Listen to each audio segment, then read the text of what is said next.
And that's all that matters to you.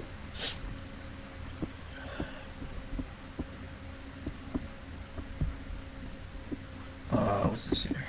Why does Superman die? Now, you didn't say how. You said why. So I guess we're questioning the story.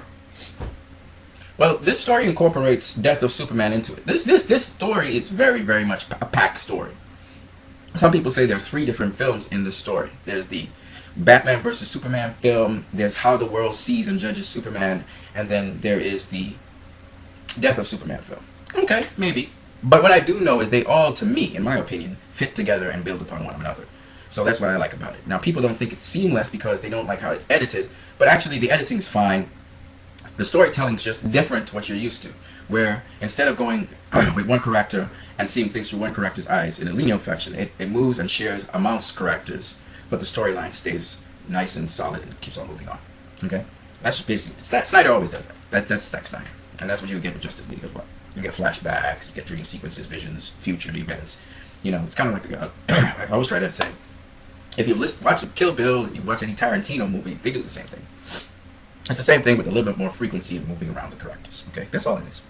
But why does Superman die? You say, on a technical level, I know why he dies. Doomsday's bone fragments him through the heart. That's how he dies. That's not why.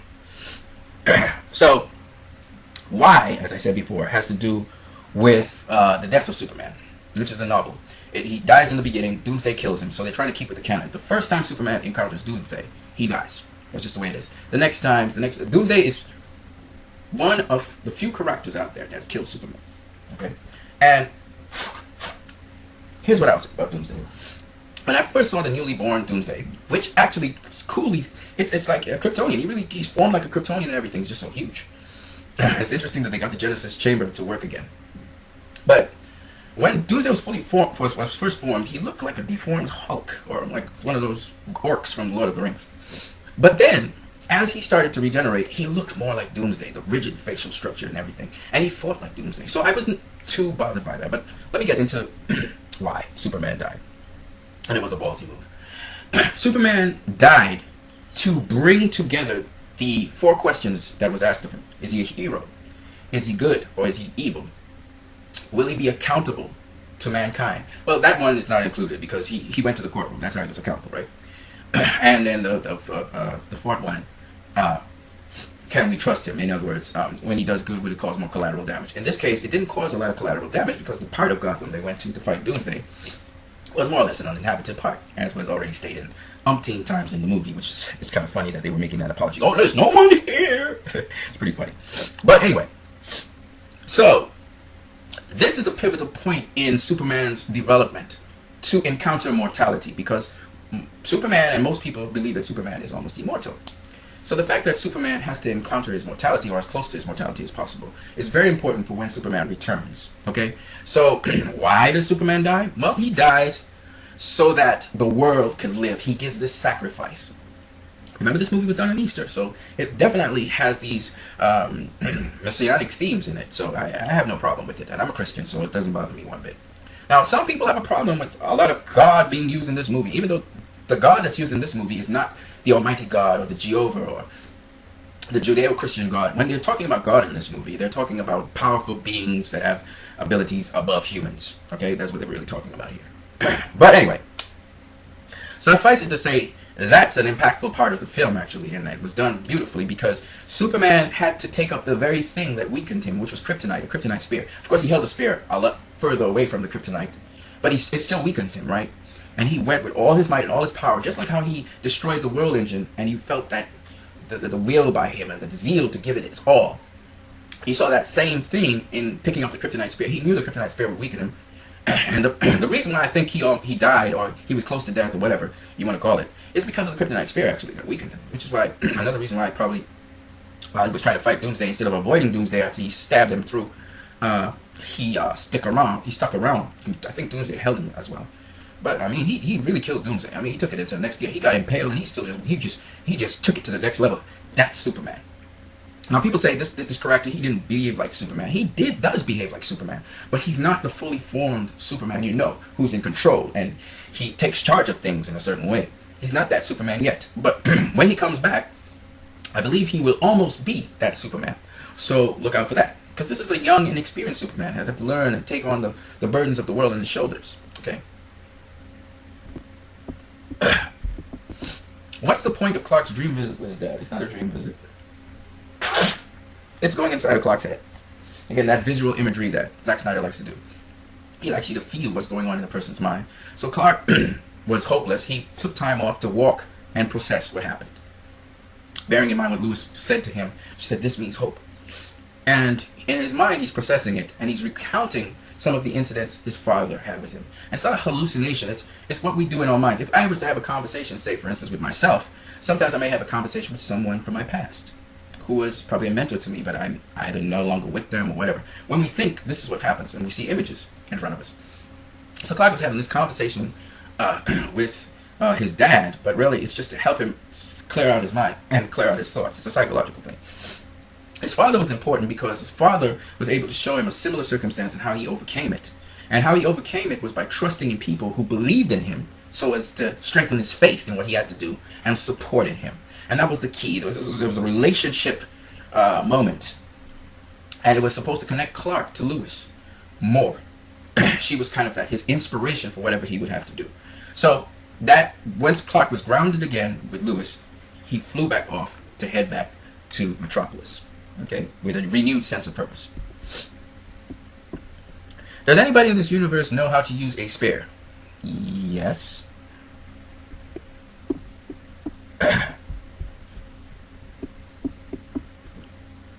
WTF was Batman's dream sequence? Okay, that's a fair enough question.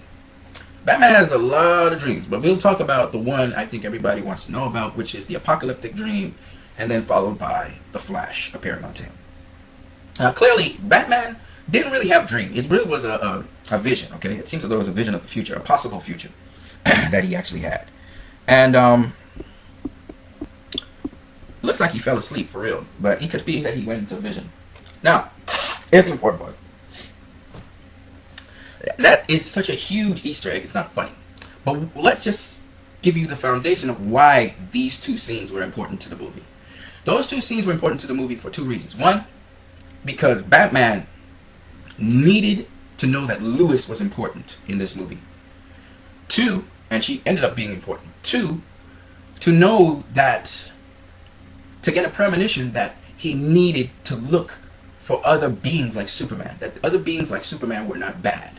Now, he kind of started to go along that road by being attracted to Wonder Woman, though he didn't know why.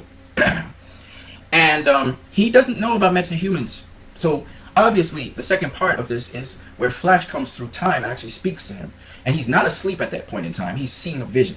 He's kind of, his body's kind of in stasis. And the Flash comes and sees him. So that when he wakes up, you see that there's still paper floating around in the air, which means the Flash actually talked to him.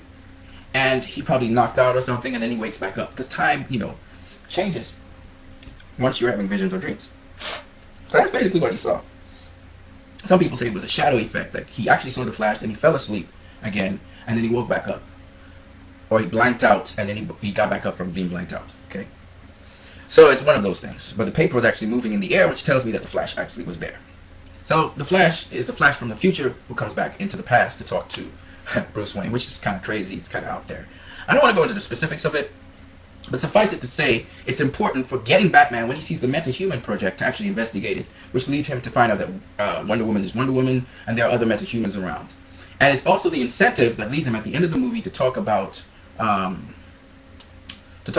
assembling the Justice League. So those two dream sequences were pivotal towards the end of the film. They actually do link into the end of the film. Because Wonder Woman asks him, "What makes you think that we'll need to fight as a team?" And he says, "I just have a feeling," but what he really means is the dreams. Alright? So the dream sequence absolutely fits the plot at the right place. It doesn't just drop in, as people say, slapped in. No, actually, it fits properly. If it was in the credits, it wouldn't fit properly. So I think that's basically it. Those are the questions that were asked in this section here. 19 questions. And I took my time to try and explain them. If I have to chop up this video into pieces, I'll do that. Now there's some other questions. People asked on Batman v Superman. And I think when people find out more information about it, they'll value the film even more. Gotta excuse me, I have a little cold. So, I just wanted to go through all of these things because, you know, a lot of times people, because you don't understand a film, like The Matrix. Matrix is a film, you can watch it once, you gotta watch it a couple times because it's a philosophical film. And Batman v Superman is a philosophical, sci-fi-ish film. And the critics, it went so far over the critics' head that, you know, sometimes you wonder how smart some people are. Like, they need to have everything spelled out for them. This is not a film that spoon feeds you. And you don't have to be a comic book. I'm not a comic book fan. I don't read a whole bunch of comic books. But what I did was I watched J-Raw, and I was interested in the film. So when I'm interested in something, I go and I kind of look up as much as I can, find out information about it. That's what I did. And I remember watching Watchmen. I remember it having a serious impact on me. How Zack Snyder was able to portray these superheroes from the writing of Watchmen. I thought it was just fantastic. I loved it. So I thought, Zack Snyder, he never really comes like how he's advertised. He always comes with something deeper. So I said, you know what? Let me try and get to know a couple things about Batman v Superman before I go into the cinema to see what's going on with this film. And I advise anyone, if you're going to go watch a film, any of Zack Snyder's films, go do a little research on what you're going to be looking up. It's fun because, you know, Zack Snyder is a really interesting guy, man. He's a very interesting thinker. And a lot of thought was put into this film, I could tell. People just don't understand the style of the film. Alright, yeah, I'm going to stop right here. And then I'm going to start, no, I'm actually going to continue this video. I'm going to continue all the way to the end. So, we have another one here, which asks some questions. It said, why didn't Wonder Woman throw it? A head-scratching Batman v Superman plot holes. So these are more plot holes they think. Obviously, they're not plot holes. But a lot of these people, they just don't understand the movie, so... So the first thing, where was General Zod's body, actually? Remember that moment early on when Lex attempts to persuade Senator Finch to allow him to import the kryptonite discovered in the Indian Ocean? His argument is that the kryptonite can cut through Kryptonian cells, which he demonstrates by literally showing footage of Zod's corpse being mutilated by kryptonite. Which makes no sense for several reasons. Not at least of all because Lex later asked the government agent for access to the kryptonite ship. And he's not a government agent, he's a senator. Alright? A corrupt senator at that. And permission to take Zod's body for experiments. Yes, because they had to visit the institute where Zod's body was and get permission to use the kryptonite on his cells. And that was said by the doctor who was commenting on it. Now, Lex Luthor wanted some permission to be able to get a senator to okay it so he could actually have custody of Zod's body. Alright? And the ship. And he's a big-time businessman, so that's why. Where was Diana flying to? Who gives a damn? She was flying out of Metropolis. That's all you need to know. She was trying to go back into hiding. That's all you need to know. Okay? I don't understand, you know, why this question. I don't have the answer to that. What I do know is that she didn't leave. All right, she didn't leave. She on seeing the damage, she decided, I'm going to go deal with this beast. Why are they all such terrible spies? Don't understand that one. Seriously, Bruce Wayne takes a detour away from the main event area at Lex Luthor's party to attempt to infiltrate his computer system. But he doesn't even bother creating a decoy, something to grant a few moments of distraction, anything. He could have tipped security off about a vandal in the Northern Tower. Is there even a Northern Tower? It's Lex Luthor, so probably. Like, your imagination's running wild, dummy. All you gotta do is just move. Move in the area. You gotta go somewhere. You're building here. Nobody's thinking you're gonna be a spy. Nobody thinks you're a Batman. Except for Lex Luthor, of course. Who was busy talking. And if I'm not mistaken, Bruce Wayne was followed the first time by Mercy Grace. So it wasn't Mercy Graves. So it wasn't like he wasn't followed. Okay. And Superman was overhearing him anyway, so it didn't really matter if he did a distraction. Superman started to realize that Bruce he put two and two together, realized Bruce was Batman. And if he didn't, he sure knew that after Lex Luthor talked to him. Anyway,